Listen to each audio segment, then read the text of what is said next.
బెంగళూరు వేదికగా 16వ అంతర్జాతీయ చలనచిత్రోత్సవాలు మార్చి 1 నుంచి 8 వరకు ఘనంగా జరగనున్నాయి. 2006లో ప్రారంభమైన ఈ వేడుకల్ని రాష్ట్ర ప్రభుత్వం ఎంతో ప్రతిష్టాత్మకంగా తీసుకొని నిర్వహిస్తూ ఉంటుంది. కన్నడ సినీ పరిశ్రమకి చెందిన అతిరథులు, మహారథులందరూ ఈ కార్యక్రమంలో పాల్గొంటూ వస్తారు. మాండ్య ఎమ్మెల్యే రవి ఇటీవలే ఒక ప్రెస్ మీట్ పెట్టి మాట్లాడుతూ అంతర్జాతీయ చలనచిత్రోత్సవాలకి హాజరు కావాల్సిందిగా హీరోయిన్ రష్మికని ఎన్నోసార్లు సంప్రదించాం. నాకు తెలిసిన వాళ్లు కూడా ఒక 10 సార్లు రష్మికతో మాట్లాడి ఈ కార్యక్రమానికి హాజరు కావాల్సిందిగా కోరారు.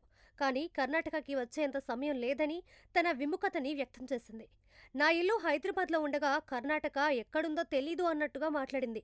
కన్నడ చిత్ర పరిశ్రమ, భాష పట్ల అగౌరవంగా వ్యవహరించే రష్మికకి సరైన గుణపాఠం నేర్పాల్సిన అవసరం ఉందని చెప్పుకొచ్చాడు. ఉప ముఖ్యమంత్రి డీకే శివకుమార్ కూడా మాట్లాడుతూ సినీ నటులు చాలా మంది వేడుకలకి హాజరు కాలేదు. తమ తీరు మార్చుకోకపోతే ఎలా సరిచేయాలో తెలుసని వ్యాఖ్యానించడం జరిగింది. కర్ణాటకకి చెందిన రష్మిక కిరాక్ పార్టీ అనే కన్నడ చిత్రంతో సినీ రంగ ప్రవేశం చేసి వరుస విజయాలతో స్టార్ హీరోయిన్గా మారింది. పుష్ప 2, చావాతో ఇటీవలే భారీ విజయాల్ని అందుకున్న రష్మిక ప్రస్తుతం Kubera, Sikandar, the girl friend, rainbow వంటి పలు భాషల్లో నటిస్తూ ఫుల్ బిజీగా ఉంది.